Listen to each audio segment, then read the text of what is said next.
Hello বন্ধুরা, কেমন আছো সবাই? তো এই ভিডিওটা পুরোটাই মায়াপুর নিয়ে। সকাল সকাল আমরা রেডি হয়ে বেরিয়ে পড়েছিলাম মায়াপুরের সাইট সিন দেখতে। আর এখানে ঢোকার সময়ই তো শুনছিলাম নাকি বড় বড় মাছ। এটা দেখতে তো আমরা আরোই আগ্রহী ছিলাম। তো ওদেরকে খাওয়ানোর জন্য বাইরে বিস্কিট সেটা আমাদের থেকে 10 টাকা দাম নিয়েছিল। আর ওই বিস্কিটই মাছদের দিতে হবে, এছাড়া অন্য কোনো বিস্কিট ব্যবহার করা যাবে না। আর দেখো, কথা বলতে বলতে চলেও এসেছি মাছেদের কাছে। আমি তো দেখেই ওটা দেখো কত বড়, আর সবাই এই ধরনেরই বিস্কিট দিচ্ছিল ওদেরকে। ওর আমরা শ্যামকুঞ্জ, রাধাকুঞ্জ সবই ঘুরেছি। আমার তো সব থেকে বেশি লোভ হচ্ছিল এই গোলাপ বাগানটার দিকে। মনে হচ্ছিল 2-3টে ডাল কেটে নিয়ে আমি চলে আসি। আমরা মায়াপুরে থেকেছি একদিন, কিন্তু মায়াপুর থেকে আমাদের আসতে ইচ্ছে করছিল না, এত সুন্দর পরিবেশ ছিল।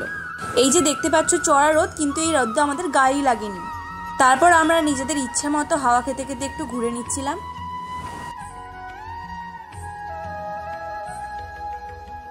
আর এখানে যে এই গাছটা দেখছো, এর নাম হচ্ছে কেলিকদম্বু গাছ। এটা অনেক দিনের, অনেক বয়স।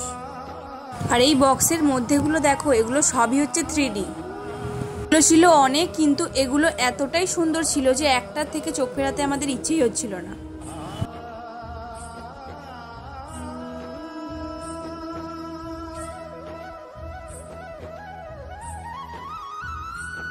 দেখো, আমরা ঘুরতে ঘুরতে এই সাইট সিনটাতেও চলে এসেছিলাম। এটা ছিল রাজা বল্লাল সেনের ইটের ইমারত।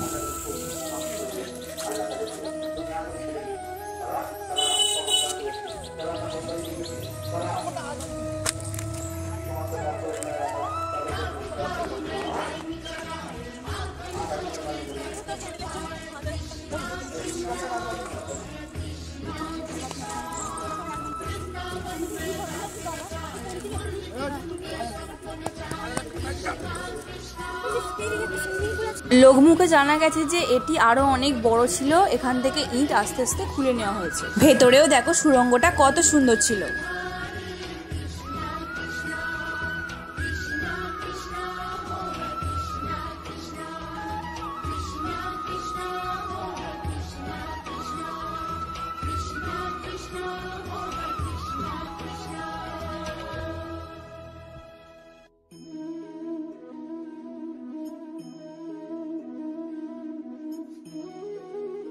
তারপর আমরা চলে গিয়েছিলাম মন্দিরে। তো এখনো এখানে কাজ চলছে, তোমরা দেখতেই পাচ্ছ। তারপর ভেতরে ঢুকে গান শুনে আমরা বেরিয়ে পড়েছিলাম বাজারের উদ্দেশ্যে। এইরকম বেশি দামি দামি কিছু বিক্রি হচ্ছিল না, সব কিছুই পকেট ফ্রেন্ডলি ছিল। ব্যাগ থেকে শুরু করে, জামা কাপড় থেকে শুরু করে সব কিছুর দামই খুব বেশি ছিল না। কিছু কিছু জিনিস আমরা কিনেছি, কিন্তু ভিডিও করা হয়নি। তো তারপর আমরা যাচ্ছিলাম হোটেলের উদ্দেশ্যে। তো ভিডিওটি কেমন লাগলো জানিও, আর অবশ্যই লাইক, কমেন্ট, সাবস্ক্রাইব করতে ভুলো না। টাটা।